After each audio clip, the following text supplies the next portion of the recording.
Bienvenue, mesdames et messieurs, à ce tout premier numéro des Semaines en 45. Comme vous le savez, cette émission est consacrée à faire la récapitulation de l'actualité, de sujets d'actualité de la semaine en 45 minutes. Et pour cette semaine, nous aurons donc à faire le point autour de cette nouvelle plateforme politique créée le 23 janvier par Vital Kamerhe, Jean-Lucien Boussa, Tony Kankou et Julien Paluku Kaongia.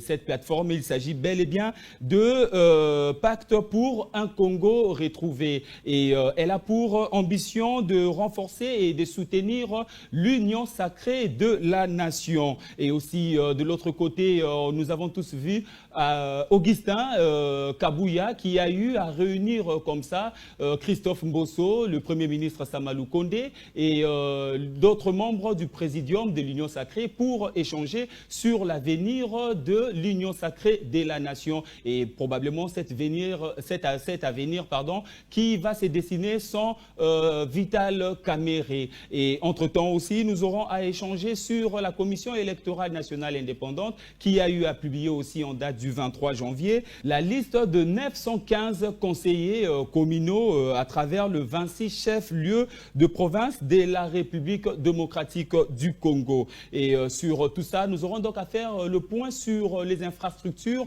et sur le moyen alloué pour que ces conseillers communaux puissent bien fonctionner dans leur exercice. Et comme ça, je ne suis pas seul dans ces beaux cadres. Je suis donc accompagné avec deux invités avec lesquels nous aurons donc à en découdre autour de ces deux sujets précités. Il s'agit bien de Alain Madilou, qui est porte-parole de l'Union pour la nation congolaise, UNC Kinshasa. Alain Madilou, bonjour. Bonjour mon frère, bonjour Digital Congo. Je dis également bonjour au peuple congolais. Bonjour au pacificateur, l'homme qui fait parler de lui même quand il boit de l'eau. Bonjour à Maman Amida. Je salue toute l'Union pour la nation congolaise. Et cadres et militants, restons aux aguets parce que notre lutte, c'est de voir le Congolais dans le vert pâturage. Alors, vous l'avez bien compris, Alain Madilou, qui est de l'Union pour la nation congolaise, UNC en sigle, le parti cher à Vital Kamerhe. Et de l'autre côté, nous aurons un membre de l'opposition. Il s'agit là de Faustin Simanga, qui est cadre de leadership et gouvernance pour le développement LG2, le parti cher à Matata Pogno. Alors, Deko Faustin Simanga, bonjour, comment vous allez ? Bonjour, merci pour votre invitation dans ce cadre que nous apprécions toujours à chaque fois que nous venons. Digital Congo, la télévision qui permet à ce que les idées puissent être mises en avant. Les bonnes idées, les idées qui visent à transformer le Congo, les idées qui visent à pouvoir promouvoir le leadership et la gouvernance de qualité. C'est ce qui justifie notre acceptation de votre invitation et nous sommes là pour échanger sur la patrie et sur notre République. Et voilà donc, il s'agit là de chocs d'idées et c'est par ces chocs d'idées que la lumière va jaillir. Je commence avec vous, Deko Alain Madilou. Vous êtes, en tout cas, sans le savoir, je suis sûr que vous le savez, vous maîtrisez très bien le sujet. Nous avons vu en date du 23 janvier Vital Kamerhe et ses alliés, si on peut le dire ainsi, créer cette nouvelle plateforme politique où ils l'ont intitulé Pacte pour un Congo retrouvé. Ça fait en tout cas couler l'encre au sein de la classe politique et tant la classe sociale. La question qu'on se demande, comment on peut comprendre une plateforme au sein d'une coalition alors qu'il y a une charte préétablie? Est-ce que là, Vital Kamerhe est en mesure de créer cette plateforme ou Vital Kamerhe n'est pas en mesure de le faire? Quelle analyse faites-vous par rapport à ces problèmes? Merci, mais il faut déjà comprendre que la politique, c'est un rapport de force. La politique, c'est un rapport de force. Ce n'est pas une plateforme créée dans une plateforme, c'est une force au sein du Parlement, c'est-à-dire une majorité qu'on a identifiée au travers des députés que nous avons eus après les élections. Je ne pense pas qu'il y a une loi ou un article dans le charte qui interdit aux leaders ou au présidium de chacun parmi eux de réfléchir et de faire un groupe de réflexion pour matérialiser la vision du chef de l'État ou l'accompagner. Parce que moi, je pense que c'est une forme de cristallisation. C'est-à-dire le chef d'État parlait des 5-6 piliers. Aujourd'hui, sa matérialisation ne peut provenir que de réformes qui seront faites au Parlement par les députés élus. Donc, je pense qu'il n'y a pas du mal à ça. Il n'y a aucune interdiction sur ça. Donc, on avance pour accompagner le chef d'État à réussir son mandat, son second mandat. Mais comment comprendre cette guerre froide qui se dessine au sein même de l'Union sacrée? Nous avons vu que Augustin Kabouya, qui est le secrétaire général de l'UDPS, réunir Christophe Mbosso, Samalou Kondé et tant d'autres de l'Union sacrée aussi pour échanger autour de l'avenir de l'Union sacrée. Est-ce que cela n'est pas une forme de réponse par rapport à cette plateforme politique que Vital Kamerhe vient de créer avec ses alliés? Non, il n'y a pas de guerre. Moi, j'ai suivi le secrétaire général Augustin Kabouya dire qu'il n'y avait pas du mal à se réunir pour réfléchir, surtout si c'est pour le bien du peuple congolais. Il n'y a pas du mal, il n'y a pas de guerre. Moi, je pense plutôt qu'il y a des frustrations, il y a des frustrés et des capricieux. Parce que lorsqu'il faut faire des choses pour le chef de l'État, on ne va pas suivre le schéma de l'opposition. Exactement. Pour boycotter, voilà, non. Parce que si vous suivez les discours à la sortie de PCR, vous verrez que les discours étaient clairs. C'est pour accompagner le chef d'État à réussir son mandat. Donc on ne peut pas aujourd'hui avoir des gens dans notre famille qui veulent boycotter. Parce que là, il y a une brèche qui est laissée pour que les autres viennent emboîter le pas. Mais pourquoi ne pas accompagner les chefs de l'État au sein de l'Union sacrée sans créer autre plateforme? Mais mon frère, j'ai une bonne ou je ne sais pas mauvaise mémoire, mais dans le temps, avant les élections, il y avait AMP. Après les élections, cette même plateforme est devenue MP, n'est-ce pas? C'est-à-dire, avant les élections n'est pas égal après les élections. Parce que je peux prendre un exemple. Les autres se disent, bon, on va aux élections, nous sommes Union sacrée. Ça, c'est un exemple. Nous sommes Union sacrée, moi je croise les bras, donc après les élections, si la victoire arrive, moi je vais en bénéficier. Quand tu ne mouilles pas le maillot, on dit même l'homme mangera la sueur de son front. N'est-ce pas? Mais après les élections, on parle maintenant des moissons. Moissons, c'est que les élections nous ont apporté en termes de députés. Et surtout que le mandat actuel du chef de l'État sera un mandat des réformes. Lesquelles réformes qui vont passer par le Parlement. Donc il faudrait avoir des députés, une majorité identifiée. Il y a un deuxième volet que nous devons expliciter. Parce que la Constitution donne deux possibilités au pouvoir discrétionnaire du chef de l'État. C'est lui de se choisir un informateur et un formateur du gouvernement. Mais je me rappelle qu'il y a un programme qui a commencé et qui n'a pas pris fin. Le PDL 145 territoires. Il y a des programmes en suspens parce qu'il fallait organiser les élections, n'est-ce pas? Exactement. Puisque le chef d'État est en train de rempiler, il ne va pas attendre qu'il y ait un informateur, identifier la majorité, machin, jusqu'à attendre 3, 4, 5, 6 mois pour mettre en place un gouvernement. Mais la loi le dit clairement. Donc le président veut violer cette loi ou Non, la loi lui donne deux possibilités. De nommer un informateur ou un formateur du gouvernement si la majorité est claire, identifiée. C'est ce qu'on avait fait avec le FCC Cash.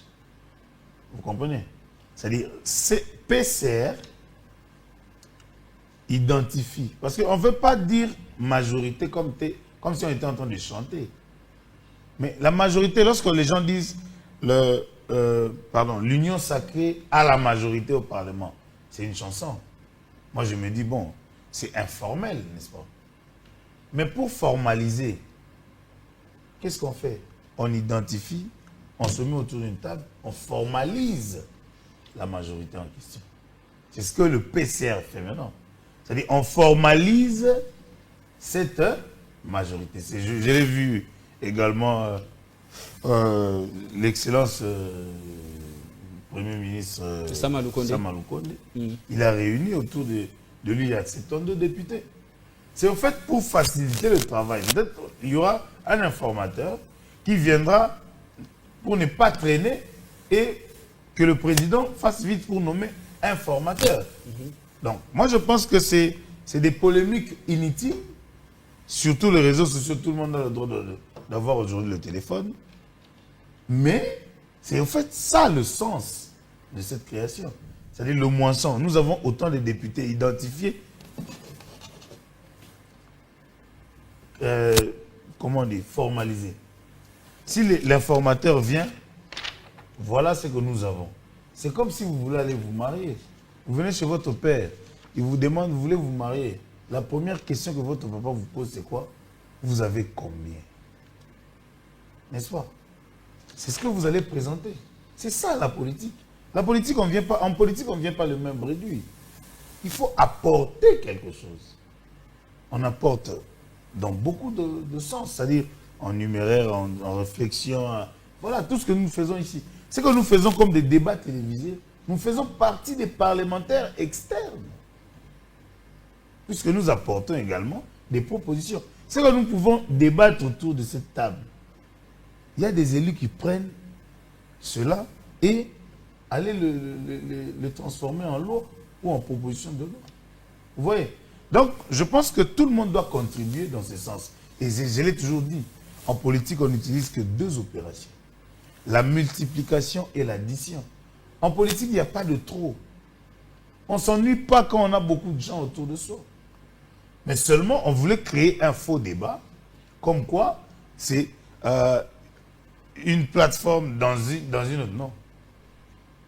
Mais comme la politique, c'est l'épreuve des forces, Vital Kamerhe, Moussa Nyamwisi, Julien Paluku, Kankou Chikou ont su se dire, bon, maintenant nous avons les élus. Nous devons les consolider autour d'un bloc de réflexion pour cristalliser, matérialiser la vision du chef de l'État. Deuxième point, les avoir sur le plan formel pour faciliter le travail soit à l'informateur, soit au formateur du gouvernement. Donc moi je pense que ça ne peut pas être un sujet à polémique parce que c'est clair comme l'eau du roche. Mais fort malheureusement, à l'opinion, au sein de l'opinion publique, ça fait couler l'encre et surtout du côté de l'opposition. Alors, Fiston Simanga, quelle analyse faites-vous par rapport à cette situation qui sévit maintenant au sein de l'Union sacrée? Est-ce que nous tendons vers la fin de l'Union sacrée, voir que Vital Kamerhe et ses alliés a eu à créer cette plateforme, Pacte pour le Congo retrouvé, et de l'autre côté, nous voyons Augustin Kabouya qui a eu aussi à réunir quelques membres du présidium de l'Union sacrée pour échanger autour de l'avenir de l'Union sacrée. Et probablement, selon des observateurs, cet avenir va se dessiner sans Vital Kamerhe. Comment comprenez-vous cela et quelle analyse faites-vous? Mais vous savez, d'emblée, j'aimerais déjà que ceux qui nous suivent et qui vont suivre mes propos puissent déjà comprendre que nous ne parlerons plus dans quelques jours de l'Union dite sacrée. Parce que déjà, l'Union dite sacrée a déjà abouti à sa fin, avant même d'avoir essayé de faire quelque chose parce qu'ils n'avaient pas une vision claire.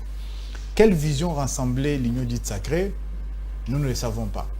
Sur base de quelle vision ils ont conduit les candidats Félix Tshisekedi, aujourd'hui proclamés par la CENI comme étant les présidents élus?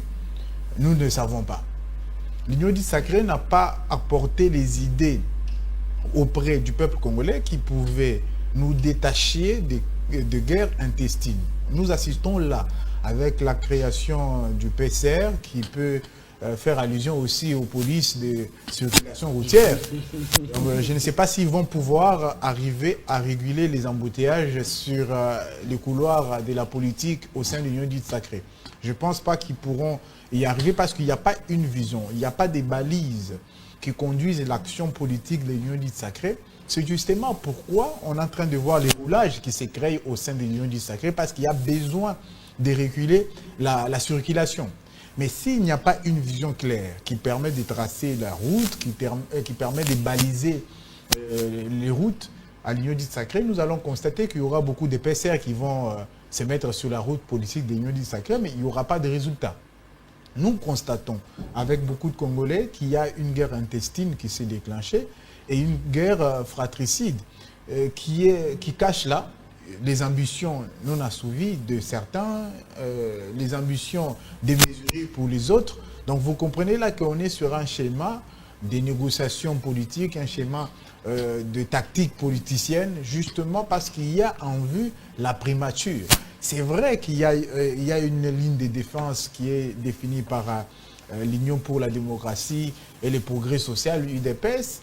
Et il y a aussi l'UNC d'une part qui a aussi une ligne de défense pour justifier le fait que ce n'est pas mettre fin à l'Union du Sacré, même si l'opinion constate que c'est déjà le début de la fin, même si moi je considère à titre personnel que c'est déjà la fin de l'Union du Sacré, parce qu'après ça je ne vois pas comment il y a deux ténors de l'Union du Sacré qui créent des plateformes parallèles et que l'Union du Sacré va continuer à exister. Vous avez dit à l'introduction que l'Union du Sacré pourrait être composée sans Vital Kamerhe. Aujourd'hui, il faut dire peut-être que sans Samadou Konde aussi, parce qu'il a réuni aussi autour de lui quelques groupes pour pouvoir, selon les propos de notre compatriote de l'Union pour la démocratie, enfin, de l'UNC, j'allais parler de l'UDPS, il est de l'UNC, il a étayé ses idées en disant que la politique, c'est un rapport de force. Et cette force-là ne doit pas être une force des muscles ou les forces tactiques. Ça devrait être la force des idées. Quand on parle de la politique qui doit être l'épreuve de force, c'est les forces des idées. Est-ce qu'à l'Union du Sacré, il y a les idées? Je ne pense pas. Jusqu'ici, il n'y a pas eu d'idées, il n'y a pas eu de balises idéologiques, des balises de politique qui pourront aujourd'hui nous dire que l'Union du Sacré pourrait être à mesure de mener le pays sur 5 ans avec une vision qui va viser à transformer le pays. Et sur ces points-là, on ne les entend pas beaucoup.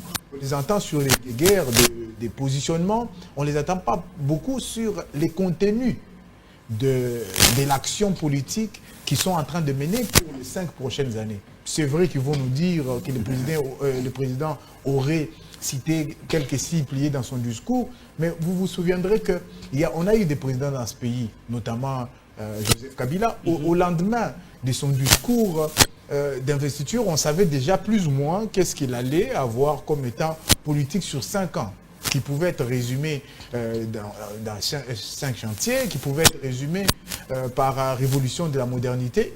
En un mot, on pouvait savoir qu'il y a un contenu. Mais aujourd'hui, vous êtes journaliste, je ne pense pas que vous avez les secrets sur les contenus de la vision du président qui a été proclamé élu et qui a été, par des mécanismes que nous connaissons, investi président de la République. Donc, vous comprenez qu'il n'y a pas les idées claires sur ce qu'il y a comme balise idéologique, balise de politique sur les 5 prochaines années.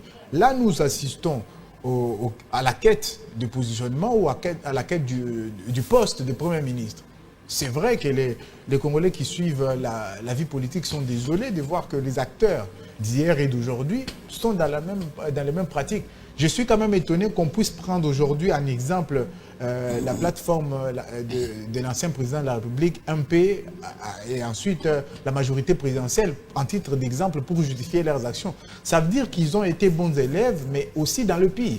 Donc vous comprenez qu'il faut qu'on puisse renouveler la façon de voir la politique, la façon de pratiquer la politique. Et cela est possible que par le leadership et la gouvernance de qualité que nous portons comme idée maîtresse pour transformer et conduire le pays au développement. Justement, vous venez d'épingler un point en tout cas qui fait l'unanimité au sein de la population où on dit que cette plateforme politique est créée pour une guerre de positionnement par rapport au poste de Premier ministre. Donc on dit Vital Kamerhe en gros veut la primature.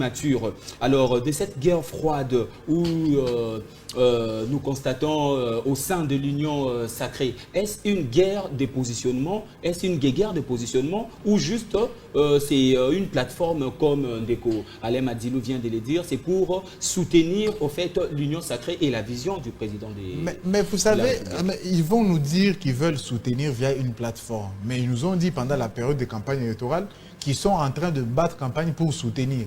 Combien de fois ils vont soutenir le président, le même candidat soutenu d'hier, aujourd'hui proclamé par la CENI comme étant président de la République?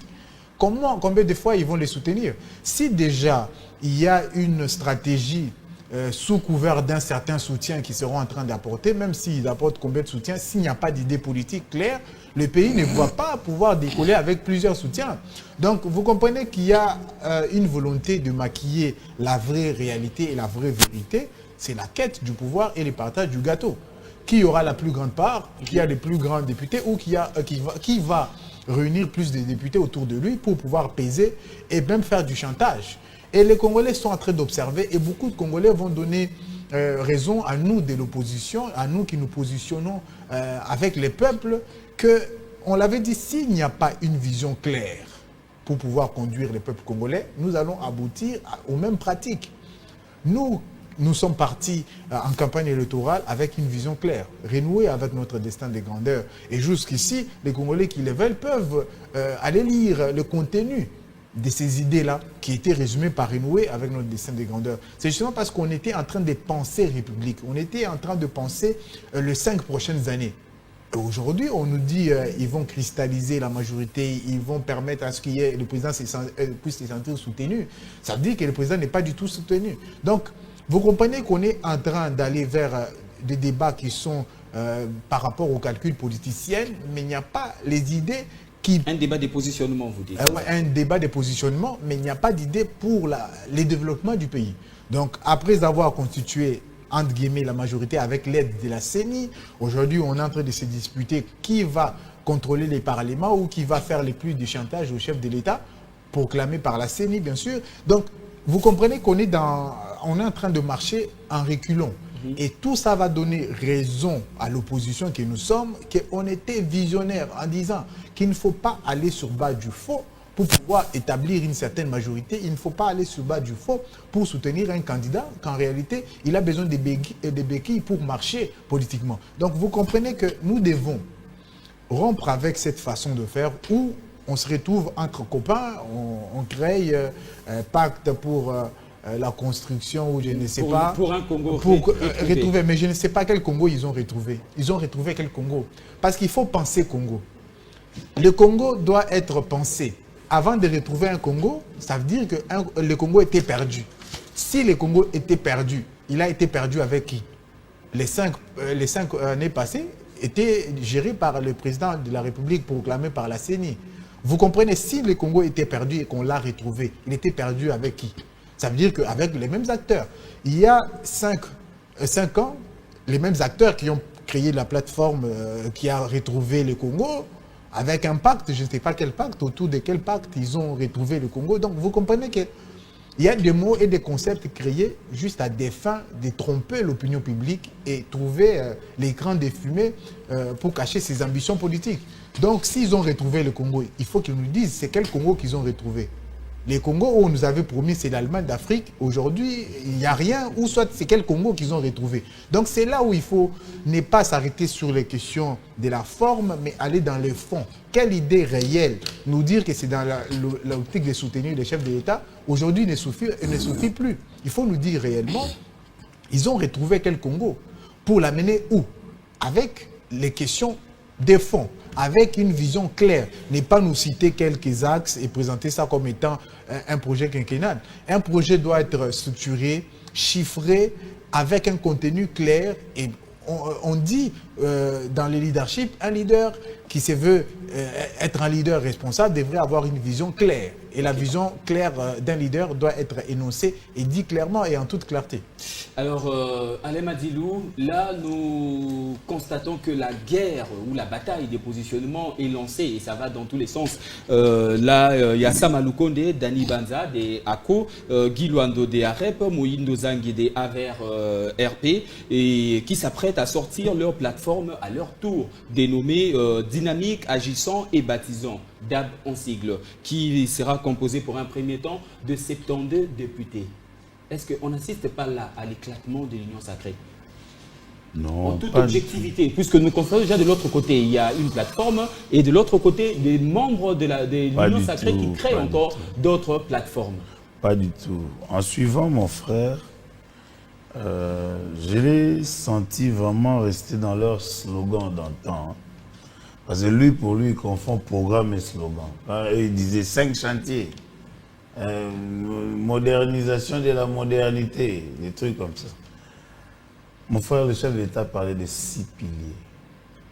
Et le programme est là, le programme est chiffré. Comme vous recommandez À aux combien autres, de milliards? comme vous recommandez aux autres d'aller lire, allez aussi lire. N'est-ce pas?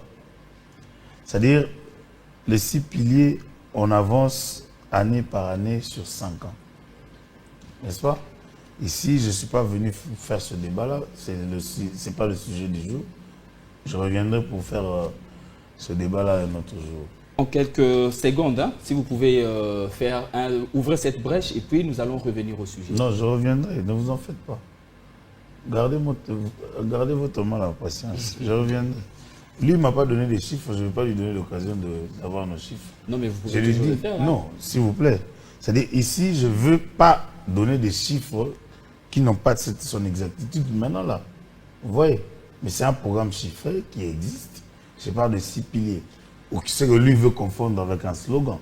Vous comprenez? Il ne faut pas seulement dire des slogans et ne pas parler des programmes. Il parle de Congo retrouvé. De quel Congo dont on parle? Moi, j'ai eu à mener des enquêtes à l'Office des routes, par exemple, pour prendre l'échantillon d'un exemple.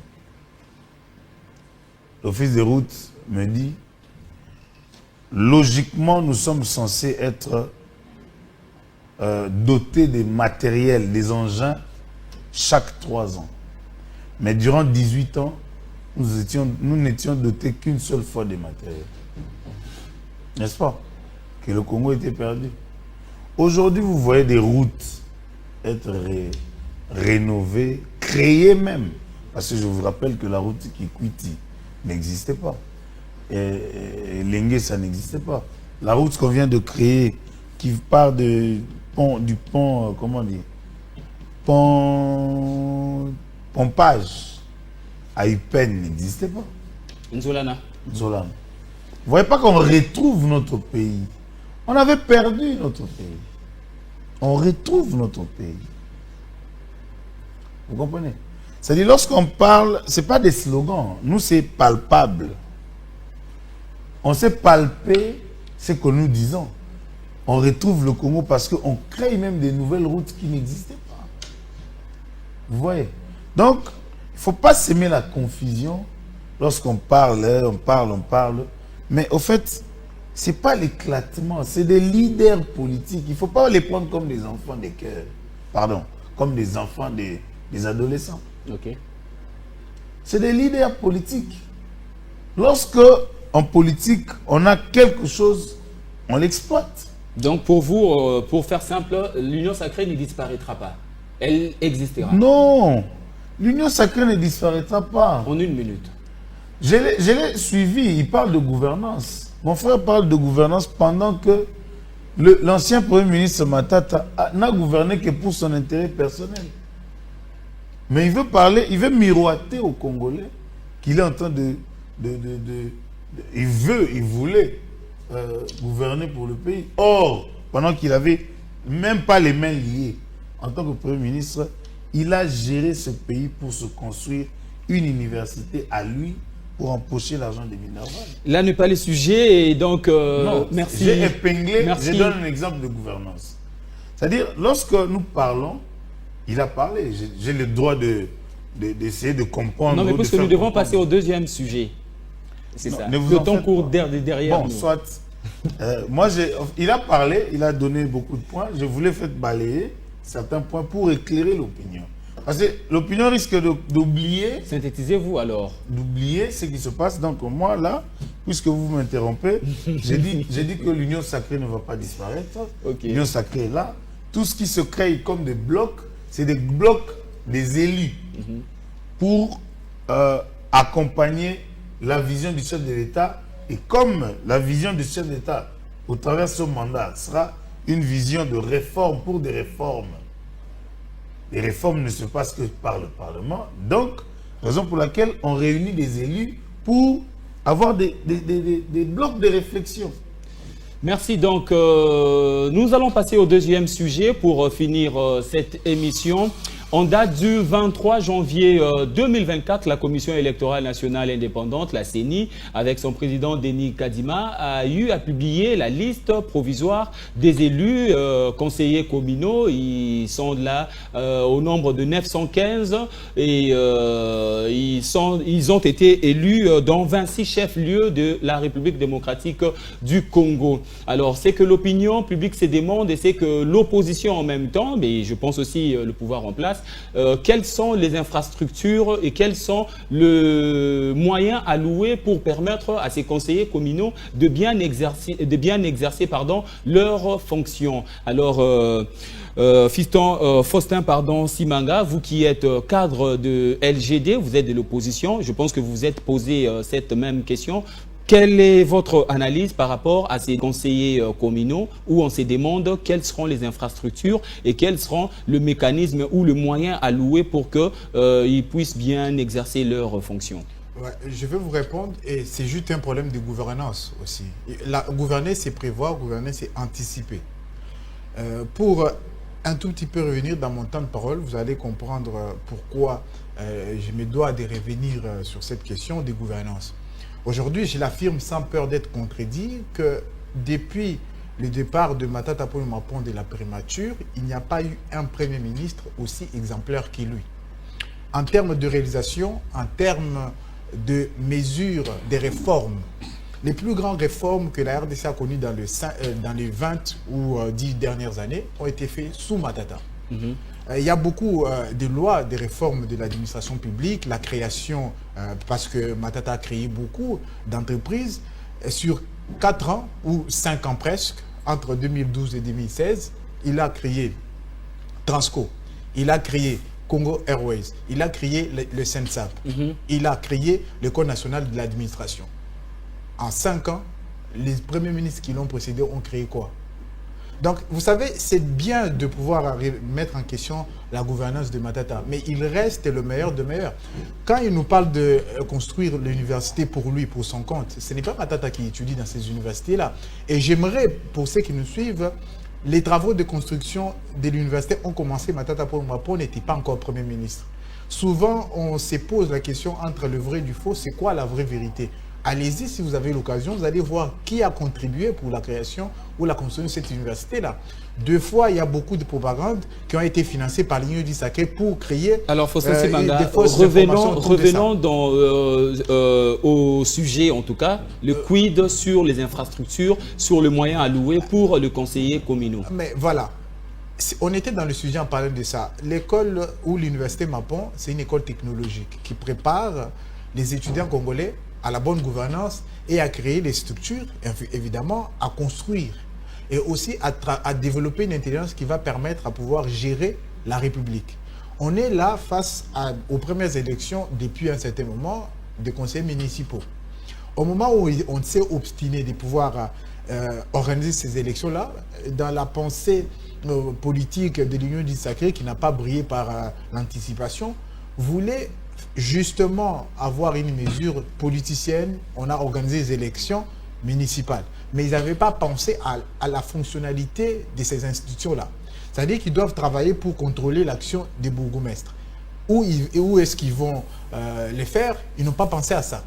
Dans quelles conditions nos maisons communaux sont? Ils n'ont pas pensé à ça. Et je ne pense pas que d'ici là, ils penseront. On risquerait de se retrouver avec les conseils communaux qui sont votés, mais qui ne peuvent pas siéger parce qu'ils n'ont pas d'endroit où siéger. Ils sont au nombre de 915. Ben, imaginons. Donc, dans chaque commune, il faut qu'il y ait un mini-parlement qui existe, qui fonctionne, l'administration, tout ça. Comment on finance ça? Et vous allez voir que même dans la chaîne budgétaire de cette année en cours, ça n'a pas été repris. Okay. Donc, ils n'ont pas planifié, ils n'ont pas tenu compte de cette donne-là.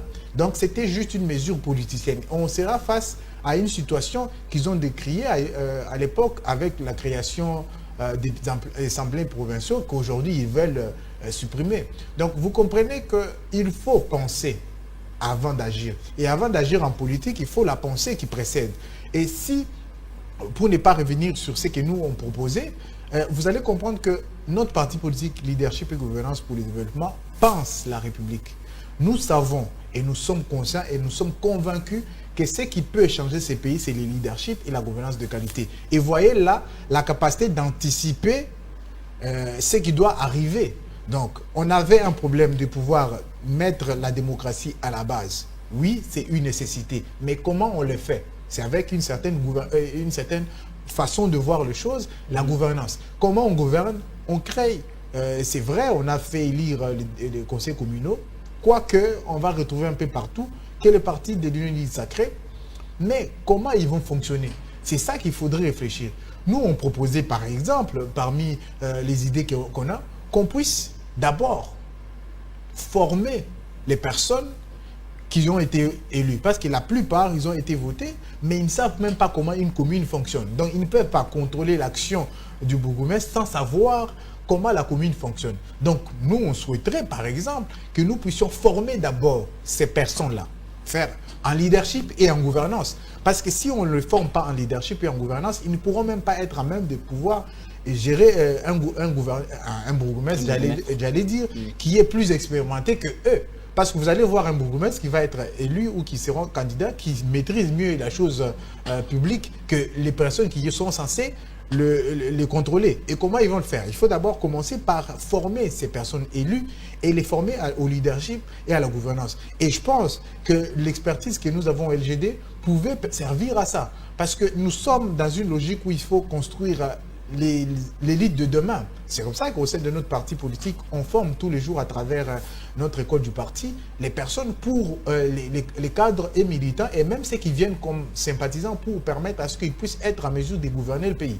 Et je pense que s'il faut proposer, ça sera la formation de ces personnes élues-là pour qu'ils soient outillés dans le leadership et dans la gouvernance parce que nous pensons que c'est le rempart pour le développement de la RDC. Si on ne forme pas sur le leadership et la gouvernance, nous aurons les personnes élues, mais qui ne savent même pas comment une commune se gouverne. Merci Faustin Simanga. Alors Alain Madilou, de tous ces desiderata soulevés, quelle est votre analyse? Puisque là, Faustin Simanga vient d'en dire autant. Le manque d'infrastructures dans la chaîne budgétaire apparemment, si pas apparemment, cela n'est pas repris. Et en même temps, quelle est votre analyse par rapport à ces conseillers communaux? Non, mais les conseillers communaux sont au nombre de combien? Ils sont au nombre de 915. Seulement. Les nouveaux magistrats sont au nombre de combien? 1200, 1500. Je vous informe qu'en 2023, on a pu enregistrer, ils sont payés, ils sont repris sur la liste de paye. Ils sont au nombre de... En tout cas, ils sont au nombre de autour de 2500. 2500 et l'année prochaine, cette année ici, on va encore en ajouter. Donc si on peut payer les magistrats et les affecter, donc on peut aligner également les conseillers communaux et les payer. Mais dans l'entretemps, dans toutes les communes, il y a des salles de réunion où ils peuvent, dans un premier temps... Des salles viables? Oui. Dans un premier temps, commencer. Mais pour la paye, je vous informe que si 2500 magistrats sont alignés à la paye, affectés, donc 915 conseils communaux, ça ne donnera pas des mots de tête. Pas du tout. Mais pourquoi ne pas penser avant, au fait? La Constitution pense avant nous. En fait, l'erreur, c'est de penser plus que la Constitution. Ça, c'est la loi mère. Non, mais les infrastructures, quand ça manque, vous en faites les pas. conditions ne sont pas réunies. Comment ils feront, comme Faustin Simanga vient de dire... On peut commencer par l'un et finir par l'autre. On peut commencer par l'autre et finir par l'un. C'est-à-dire, ici, il était question de respecter la Constitution. La Constitution voulait qu'il y ait des élections à tous les niveaux. On l'a fait. Même quand c'est bâclé. C'était bâclé en fonction de quoi? Non, je pose la question puisque là, c'est comme si c'était fait. C'est comme si j'étais en train de débattre avec vous. Mais je vous dis que la Constitution veut que nous puissions organiser les élections à tous les niveaux. Nous l'avons fait. Vous posez un problème d'infrastructure, je vous informe. Avant même qu'il y ait des élections des municipaux, il y a eu formation, affectation des magistrats et qui sont payés.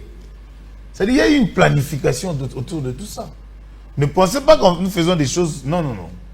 Tout est planifié. C'est pourquoi j'ai dit, la République, lorsque vous ne comprenez rien de ce qui se passe, il faudrait approcher les institutions pour en savoir plus. Vous ne saviez peut-être pas qu'il y avait des magistrats qui sont affectés aujourd'hui, qui sont payés. Même pendant qu'ils étaient formés, ils étaient en train d'être payés.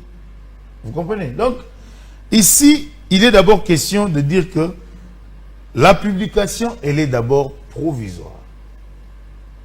En attendant la confirmation de la liste définitive, l'État va trouver des mécanismes pour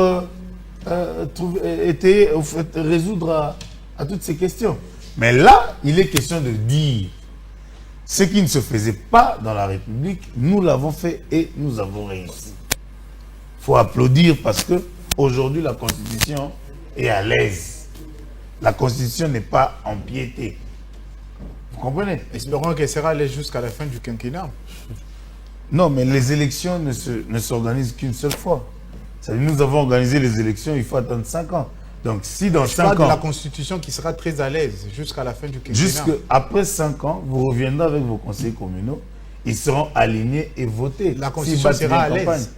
Mais c'est ça le souhait même de tout un peuple.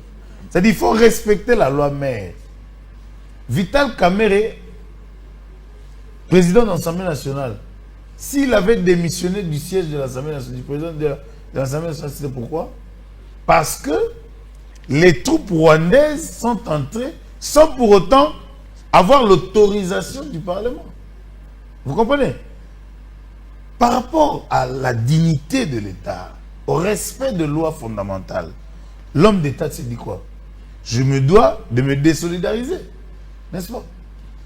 Si aujourd'hui, moi qui te parle, moi ton frère, je te regarde en face, que je sens que la Constitution est empiétée, je prendrai des dispositions.